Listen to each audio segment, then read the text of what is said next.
Assalamualaikum warahmatullahi wabarakatuh. Selamat pagi, selamat siang, selamat malam. Salam sejahtera bagi teman-teman semua. Apa kabar mahasiswa dan mahasiswi Universitas Bina Sarana Informatika, khususnya Prodi Ilmu Advertising atau Periklanan? Semoga Anda semua dalam keadaan sehat selalu dan senantiasa produktif berkarya dari hari ke hari. Amin ya robbal alamin. Senang sekali pada pertemuan 12 dosen pengampu mata kuliah riset periklanan, yaitu saya, Robi Kalmuntaha Meliala, dapat menjumpai Anda kembali untuk menjelaskan pokok bahasan baru di pertemuan 12, yaitu tentang epic model. Mohon teman-teman mahasiswa menyaksikan video pembelajaran ini dengan seksama, karena pokok bahasan epic model ini akan diimplementasikan kepada proyek UAS atau ujian akhir semester yang harus Anda kumpulkan pada pertemuan 15 nanti, yaitu berupa laporan riset epic model. Epic model itu singkatan dari Empathy, Persuasion, Impact, and Communication. Ini adalah kompetensi dasar setelah Anda mempelajari epic model. Diharapkan mahasiswa mengetahui dan memahami riset epic model. Lalu, ini adalah buku acuannya, yaitu buku dari Bapak Durianto Darmadi yang diterbitkan 2003 dengan judul Invasi Pasar dengan Iklannya Efektif, penerbit Gramedia Pustaka Utama, Jakarta. Kita langsung masuk, apa itu epic model? Seperti yang sudah saya bahas sedikit sebelumnya di pertemuan 11, bahwa dalam iklan itu ada beberapa jenis penelitian yang digunakan untuk mengukur efektivitas pesan iklan. Di antaranya di RM, kemarin sudah kita bahas di pertemuan 11, Direct Rating Method, dan juga ada Epic Model. Epic Model ini dikembangkan oleh Ashton Nielsen yang dapat mengukur iklan dengan cakupan 4 dimensi kritis, meliputi empati, persuasi, dampak atau impact, dan komunikasi. Apa itu empati? Empati adalah dimensi yang menginformasikan tentang konsumen menyukai suatu iklan dan menggambarkan bagaimana konsumen melihat hubungan antara suatu iklan dengan pribadi mereka. Jadi empati ya, lebih kepada relativeness atau ada connectedness nggak antara pesan iklan yang disampaikan oleh produsen terhadap kebutuhan dari konsumen. Empati merupakan keadaan mental yang membuat seseorang mengidentifikasikan dirinya atau merasa dirinya pada keadaan perasaan atau pikiran yang sama dengan orang lain atau kelompok lainnya. Menurut G. Powell Peter dan Jerry Chen Olson 1999, empati melibatkan afeksi, emosi atau perusahaan, yaitu perasaan suka atau tidak suka, kognisi, yaitu struktur pengetahuan yang bermuara pada dampak tahu atau tidak tahu. Yang kedua adalah dimensi persuasi. Dimensi ini menginformasikan apa yang akan dapat diberikan suatu iklan untuk peningkatan atau penguatan karakter suatu merek dalam mengembangkan daya tarik.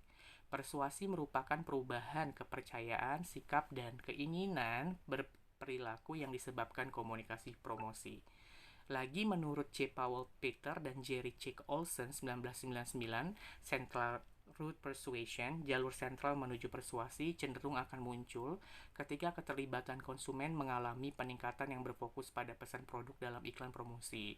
Jadi intinya, kalau di dimensi dari persuasi adalah bagaimana produsen atau pengiklan mengemas pesan iklan dengan semenarik mungkin untuk menarik perhatian dari calon konsumen atau target halayaknya, sehingga mereka tertarik untuk melihat iklan itu atau mendengar iklan itu.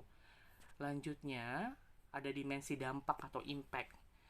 Dimensi dampak menginformasikan sampai sejauh mana konsumen dapat mengetahui suatu produk yang didasari oleh pemahaman pengetahuan tentang produk yang diiklankan, knowledge product.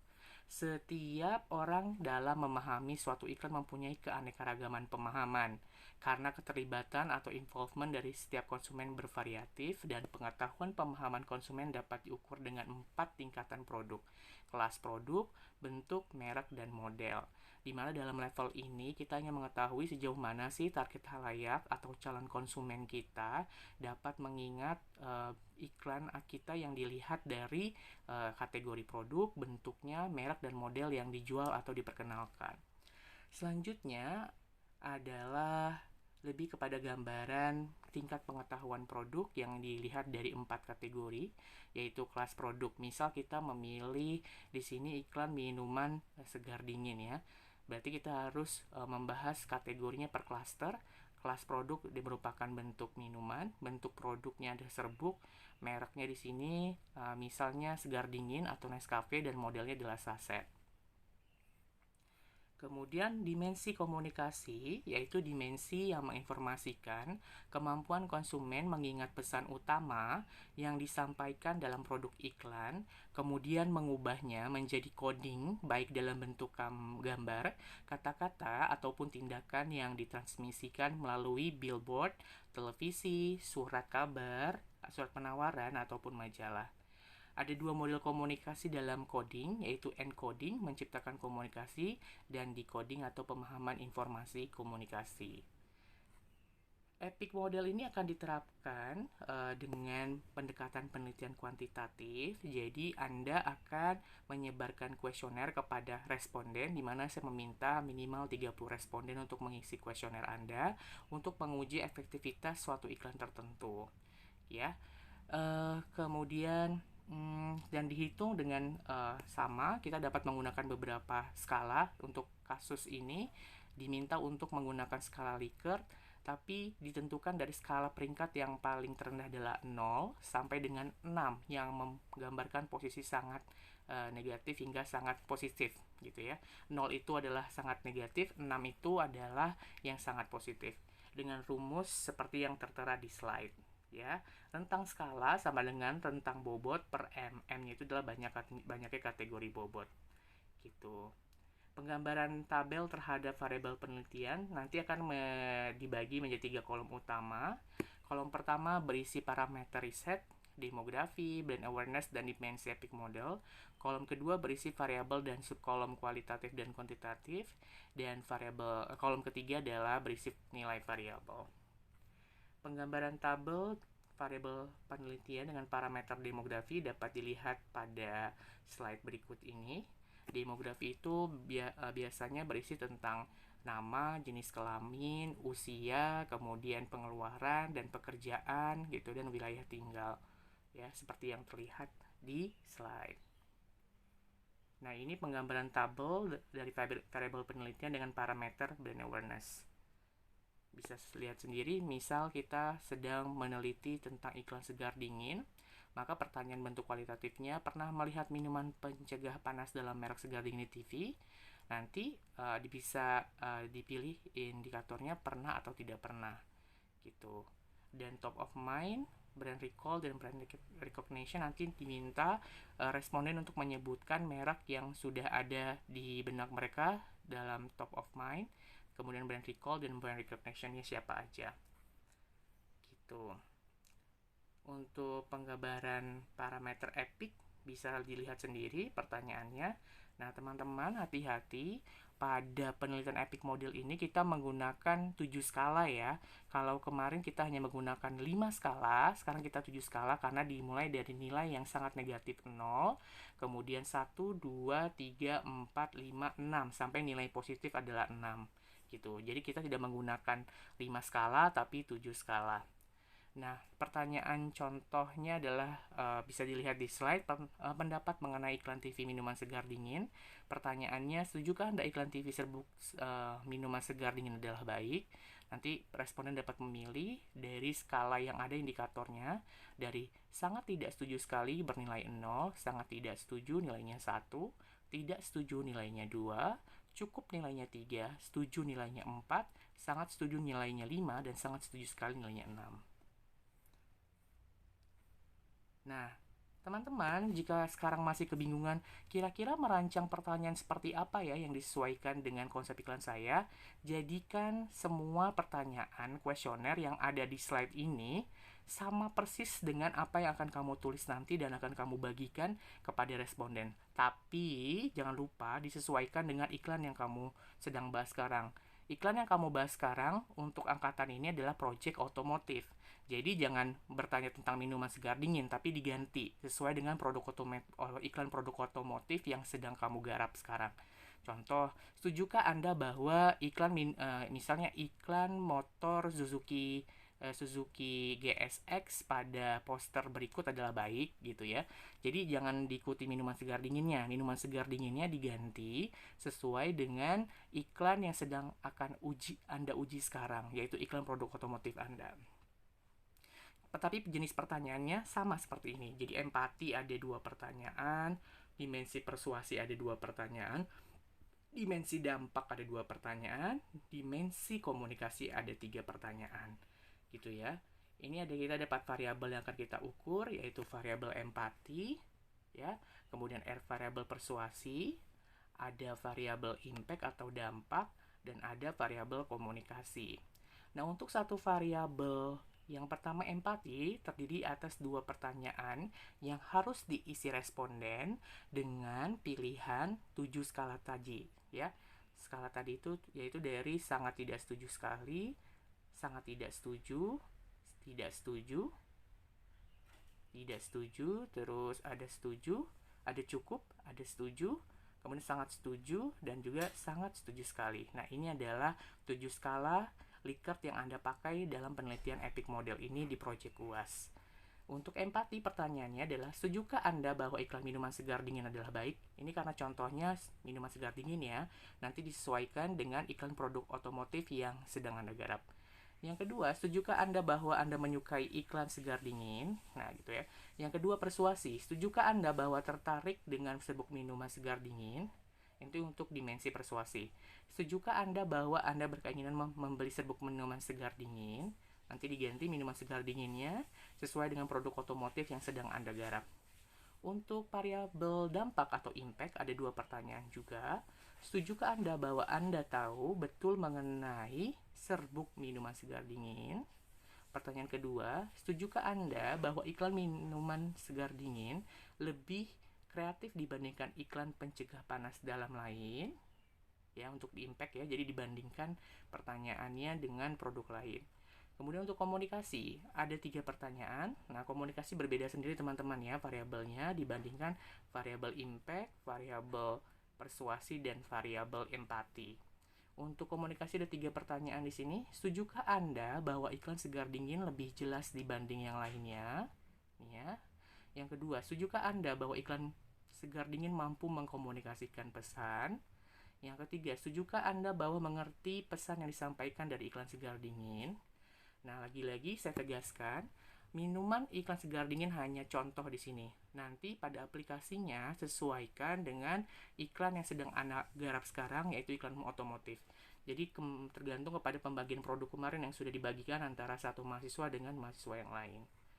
Nah, ini adalah rumus untuk menghitung efektivitas dari EPIC model itu sendiri. P merupakan persentase responden yang memilih kategori tertentu. Ada FI yang merupakan jumlah responden yang memilih kategori tertentu, dan juga ada sigma FI di sini, yaitu banyaknya jumlah responden. Oke, seperti itu. Nah, untuk skor rata-ratanya berarti min yang digambarkan dengan huruf X di sini, kita bacanya min, sigma FI dikali WI per sigma FI. FI itu adalah frekuensi dan WI ini adalah bobot.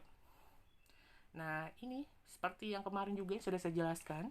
Di RM sama caranya seperti kemarin. Jadi kita buat tabel induknya terlebih dahulu untuk menentukan dan menghitung uji efektivitasnya. Dimana kita tahu di hasil dimensi empati ini kemarin sudah kita tanyakan ada 2 pertanyaan ya. Empati ada 2 pertanyaan, yaitu setujukah Anda bahwa iklan minuman segar dingin adalah baik? Pertanyaan kedua adalah, setujukah Anda bahwa Anda menyukai iklan segar dingin? Maka diketemukanlah hasil setelah kamu bagikan kuesioner kepada 30 responden contohnya ya. Kalau di sekarang ada 300 responden yang mengisi kuesioner tersebut dari 2 pertanyaan yang ada dengan hasil seperti demikian. Ini adalah pertanyaan empati yang pertama, dan ini adalah pertanyaan empati yang kedua. Sudah saya bilang bahwa kita menggunakan 7 skala Likert di sini, dimulai dari bobot nilai 0. Jika ada responden yang jawab yang sangat jelek sekali, berarti nilainya 0, ya. Kalau jawabnya adalah sangat jelek, berarti nilainya 1. Kalau jawabnya jelek, berarti nilainya 2, ya. Kemudian kalau jawabnya cukup, berarti nilainya 3. Kalau jawabnya bagus, berarti nilainya 4. Untuk jawab yang sangat bagus, nilainya 5. Dan untuk jawab sangat bagus sekali, nilainya 6. Nah, dari dua pertanyaan ini kita temukan frekuensi responden yang menjawab sangat jelek sekali ada 4.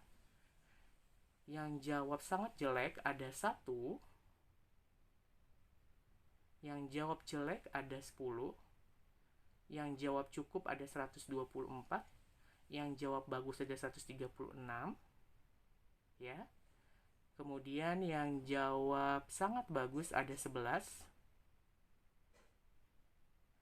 Ada yang jawab sangat bagus sekali adalah 14. Dan untuk pertanyaan empati 2, yaitu pertanyaan yang tadi di atas ini, setujukah Anda bahwa Anda menyukai iklan segar dingin? Didapatkan hasil dari 300 responden yang dikumpulkan dengan sebaran frekuensi sebagai berikut. Sangat jelek sekali, ya jawabnya 0, berarti tidak ada yang menjawab sangat jelek sekali untuk pertanyaan kedua tadi. Yang jawab sangat jelek nilainya 1, 0 juga, nggak ada di sini ya. Nah, untuk yang jawab jelek ada 7 orang, nih ya.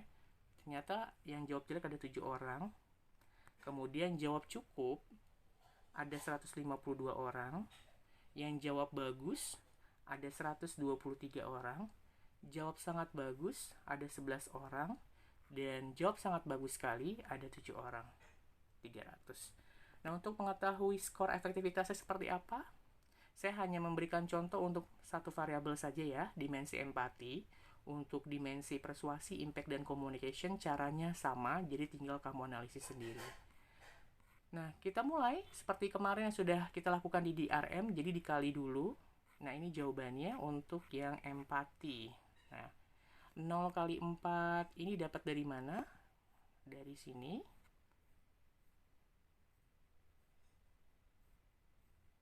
Nih, dimensi empati 0 dikali 4 ya, untuk pertanyaan pertama. Kemudian 1 dikali 1. Kemudian 2 dikali 10. 3 kali 124. 4 kali 136. Ditambah 5 kali 11. Ditambah 6 kali 14. Nah, hasilnya yang tadi kita lihat untuk warna 0 kali 4, 1 kali 1, 2 kali 10, 3 kali 124, 4 kali 136, 5 kali 11, dan 6 kali 14. Coba kita cek lagi ya. 5 kali 11 dan 6 kali 14. Ya benar ya, 4 kali 36, 3 kali 124, 2 kali 10. Setelah dihitung, jawabannya adalah kita menemukan 1076 per 300. 300-nya dari mana? Karena ada 300 responden yang mengisi kuesioner kita. 1076 dibagi 300, ya ini hasilnya adalah 3,586. Nah, untuk pertanyaan kedua, ini didapat dari mana, Pak? 0 kali 0 ditambah 1 kali 0, 2 kali 7, 3 kali 152, 4 kali 123, 5 kali 11, dan 6 kali 7. Ini didapat dari pertanyaan kedua di dimensi empati. Kita lihat dulu dimensinya di sini. Dimensi empati. Nah, ini pertanyaan keduanya hasilnya. Yang jawab sangat jelek sekali atau yang berbobot nilai 0, 0 berarti nggak ada responden yang jawab sangat jelek sekali. Yang jawab sangat jelek juga yang nilainya 1 juga 0, berarti 1 dikali 0. Kemudian jelek, yang jawab jelek dengan bobot nilai 2 ada 7 orang, berarti 2 kali 7. Yang jawab cukup ada dengan nilai bobot 3, 152 orang, berarti 152 kali 3. Yang jawab bagus bobot nilai 4 dikali 123 orang, karena ada 123 orang yang menjawab bagus. Yang jawab sangat bagus dengan nilai 5, hanya 11 orang yang menjawab, berarti 11 kali 5. Kemudian untuk yang menjawab sangat bagus sekali, 6 dikali 7, yaitu 42. Nah, hasilnya yang ini tadi yang sudah dilihat bersama, ini tadi ya, 0 kali 0 ditambah 1 kali 0 ditambah 2 kali 7, 3 kali 152 ditambah 4 kali 123, 5 kali 11, dan 6 kali 7. Ya, kita cocokkan lagi, benar, 6 kali 7. Nah, ini dimensi empati. Untuk pertanyaan kedua, benarnya 6 kali 7. 6 dikali 7, benar. 5 ditambah 5 dikali 11, ditambah 4 kali 123, 3 kali 152, 2 kali 7, 1 kali 0, 0 kali 0. Nah, maka hasilnya adalah ini ya, 1059 dibagi 300. 300-nya adalah jumlah responden yang mengisi kuesioner tersebut. Kita mendapatkan hasil 3,53. Maka rata-rata empati kita dapatkan 3,586, ini sama ya, ditambah 3,53 dibagi 2, hasilnya adalah 3,558. Didapatkanlah skala seperti ini, ya. Ada di manakah 3,558? Berarti kita buat dulu skala Likert-nya.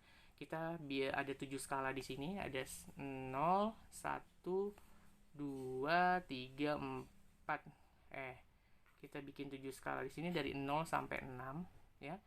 Rentan skala yang didapatkan ini dari mana? 0,857-nya itu diambil dari rumus yang ini, rentan skala tadi yang kita lihat rumus sebelumnya, rentan skala bobot terbesar dikurang bobot terkecil. Nah, ini ya, bobot terbesar dikurang bobot terkecil dikali banyaknya kategori bobot.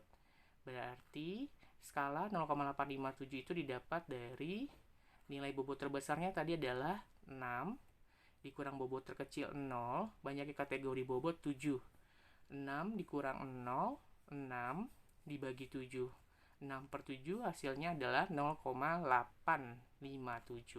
Berarti interval yang ditemukan dari skala Likert 0 sampai 6 adalah 0,857. Nih, 0,857.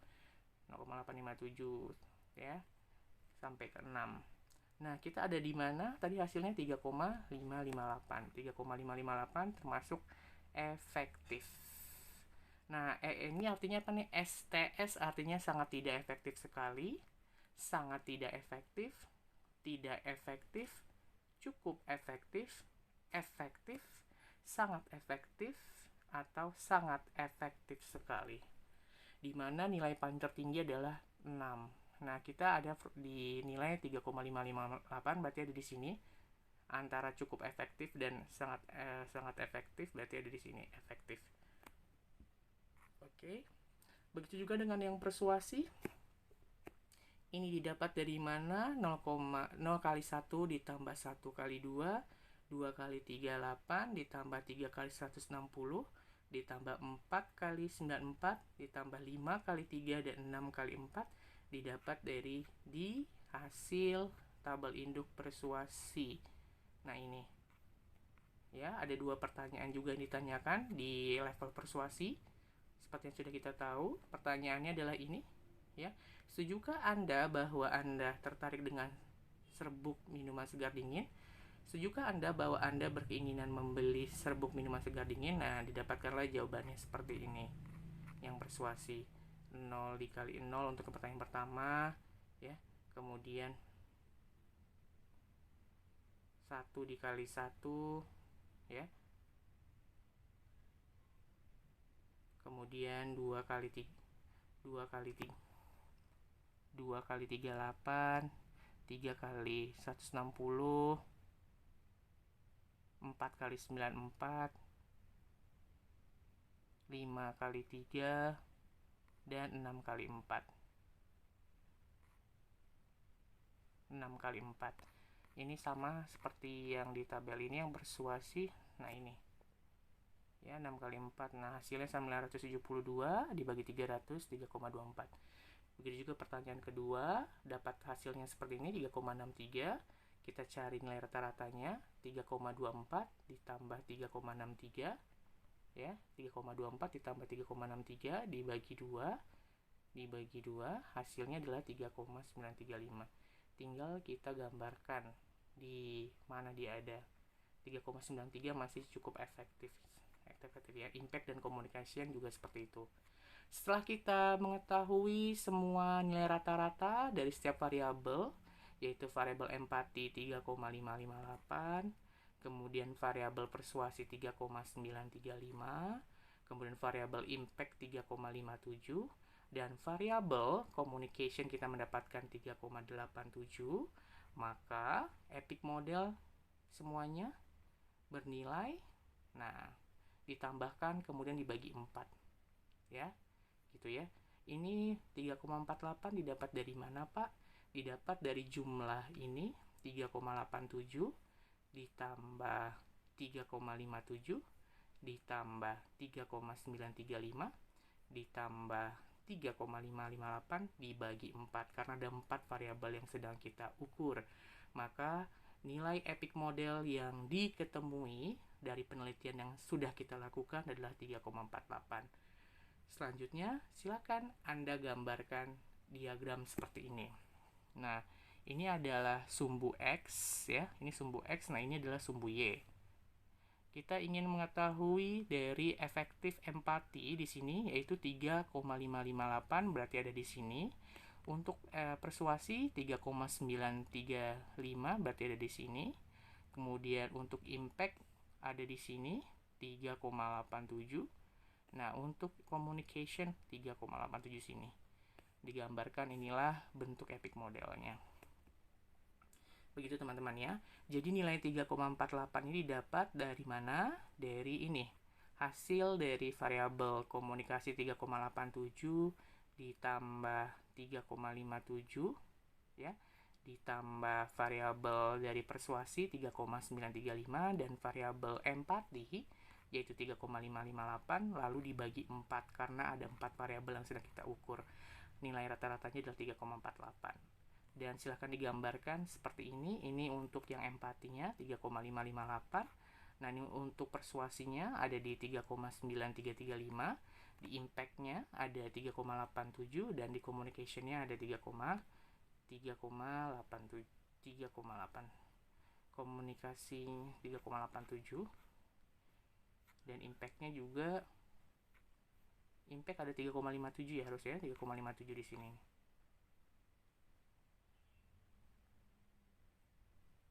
Oke, demikian penjelasan yang dapat saya sampaikan pada pertemuan ini. Berarti tugas 3 ini yang merupakan proyek ujian akhir semester Anda yang dilakukan secara individu. Dilakukan secara individu adalah Anda melakukan epic model gitu ya untuk tugas UAS berdasarkan iklan dari mata kuliah perencanaan strategi iklan yang telah Anda buat. Nah, iklan yang Anda buat pada strategi iklan di mata kuliah perencanaan strategi iklan apa? Iklan otomotifnya. Nah, silakan Anda ukur kepada 30 responden dari komunitas atau populasi yang sudah Anda pilih dari penelitian di UTS sebelumnya. Karena kita ingin menguji efektivitas dari iklan yang Anda buat, apakah efektif atau tidak efektif dengan cara epic model tadi. Ya, silahkan setelah menonton video pembelajaran saya, akses e-learning.bsi.ac.id untuk mengerjakan laporan riset epic model yang akan saya tunggu pengumpulannya di pertemuan 15 dan presentasi. Ya, dengan 30 responden, nanti saya akan bagikan contoh laporannya seperti apa dan juga tabel induknya. Terima kasih atas waktu dan partisipasinya. Demikian yang dapat saya sampaikan. Mohon maaf jika ada keterbatasan. Assalamualaikum warahmatullahi wabarakatuh.